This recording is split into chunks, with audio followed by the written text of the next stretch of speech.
Alors bonjour et bienvenue à tous sur ma chaîne, sur ma page, Manuel Isel Cabron, Anko J'aime, voilà. Vous connaissez le nom le plus lourd du méta. Aujourd'hui, on va encore avec Il y a quoi sur le méta. Dans cette rubrique, je vous donne toutes les nouveautés, toutes les dernières news du moment, sans rentrer forcément dans les détails. Mais si vous voulez, comme vous le savez, vous me mettez dans les commentaires, je pourrais faire une vidéo longue, plus explicative du sujet qui va vous plaire dans cette rubrique-là. Alors, on va commencer directement avec la qualification de la Côte d'Ivoire pour la CAN 2025 qui va se dérouler au Maroc. Alors, comme tout le monde le sait, on se qualifie comme on veut, quand on veut, dans les conditions dans lesquelles nous voulons. Alors, la Côte d'Ivoire s'est qualifiée après que le Tchad et la Sierra Leone aient eu à faire match nul, 1-1. On n'a même pas eu à jouer le match pour se qualifier. C'est-à-dire, cette CAN-là même, c'est pour nous. Voilà. Sans trop se vanter, jamais 2 sans 3. Comment vous, Tchad et Sierra Leone, vous pouvez aller jouer sur notre stade mythique et Bimpe?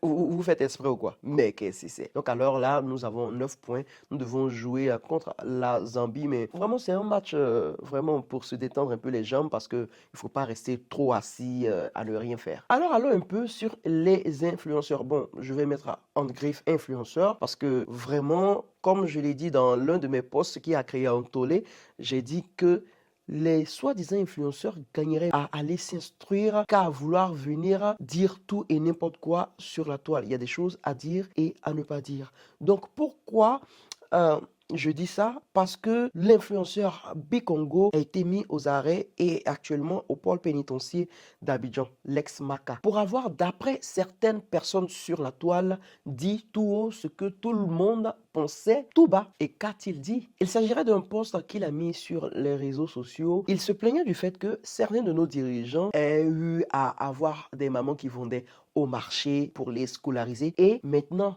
qu'ils ont percé, qu'ils ont vu le bout du tunnel, ceux-ci décident de venir casser les tables des mamans d'autres personnes, des tables qui pourraient, eux, leur permettre de réussir et d'atteindre aussi le sommet comme ces dirigeants-là. Il y a certains comme Makoso qui parlent de direct où il a eu à dire des propos vraiment déplacés à l'encontre de Monsieur Bakongo. Ah, vraiment, c'est une affaire de Congo, en fait.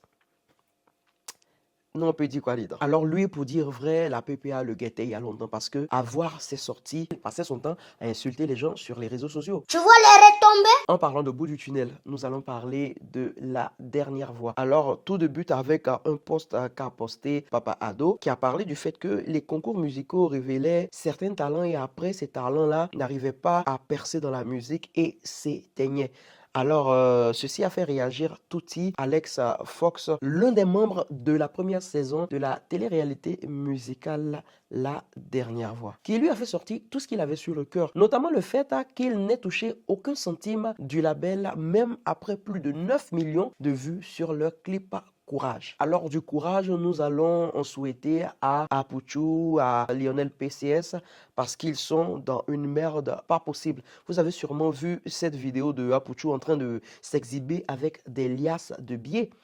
Eh bien, il faut dire, pour l'avoir fait, il a été convoqué par la police économique. Entre-temps, l'argent n'appartenait pas à Apuchu. Voilà, pour faire simple. Et plutôt à Lionel PCS, un grand parieur, qui lui dit avoir toutes les preuves pour justifier une telle somme. Et là, on parle d'environ 100 millions de francs CFA si je ne m'abuse. Aux dernières nouvelles, Apuchu est encore en garde à vue et aussi Lionel PCS et une autre personne. Je vais vous faire une vidéo vraiment bien longue là. Là, soyez prêts, activez la cloche de notification et abonnez-vous, pourquoi pas. Alors, pendant que certains ont eu des trophées en fonction de leurs bêtises, nous allons aller maintenant pour les Primudes. Les Primudes se sont dans l'ensemble bien passés. Vous le savez, il y a 2 ans, j'ai eu à critiquer les tenues des Primudes et là, je vais le faire encore. Alors, je vous dis, abonnez-vous toujours. Vraiment, il ne faudrait pas que vous vous oubliez de vous abonner parce que c'est vraiment important pour la chaîne. Un petit pouce en l'air, un petit commentaire, un partage. Pourquoi pas? Voilà.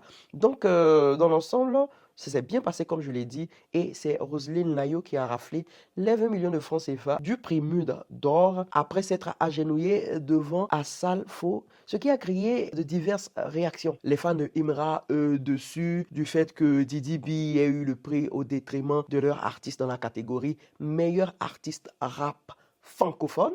Oui, francophone, je sais plus. Alors nous allons terminer en beauté avec les 10 millions de vues de Djeneba de Desbordeaux en 2 semaines. Contrairement aux 4,8 millions de vues en 8 jours du remix de Malox, bon, qui est aussi à féliciter, les Ivoiriens ont montré encore l'affaire de union discipline travail là. Ils ont montré encore l'union qu'il y a entre le peuple ivoirien, la discipline, le fait même de monter jusqu'aux 10 millions et le travail. Le fait de cliquer, de regarder, de liker, de partager et de commenter. Ce que vous devez faire aussi pour ma chaîne. Mais qu'est-ce que c'est? Contrairement aux 4,8 millions de Malox, vraiment pour ce remix-là, 4,8 millions, avec toute la bouche, vraiment en 8 jours, c'est peu. Vraiment, il faut le dire. Quand il faut le dire, il faut le dire. Et après, il y a Desbordeaux qui a fait sortir le remix aussi de Viviane, mais qui a fait jaser les Camerounais. Et il a vite et bien fait de supprimer. Et il a dit qu'il n'allait plus parler de cette chanson. Elle est désormais aux oubliettes. Alors voilà, c'est un peu les informations du jour. Alors, tous les jours, il y aura Y'a quoi sur le méta. Alors n'oubliez pas de vous abonner, de liker, de partager. Peace.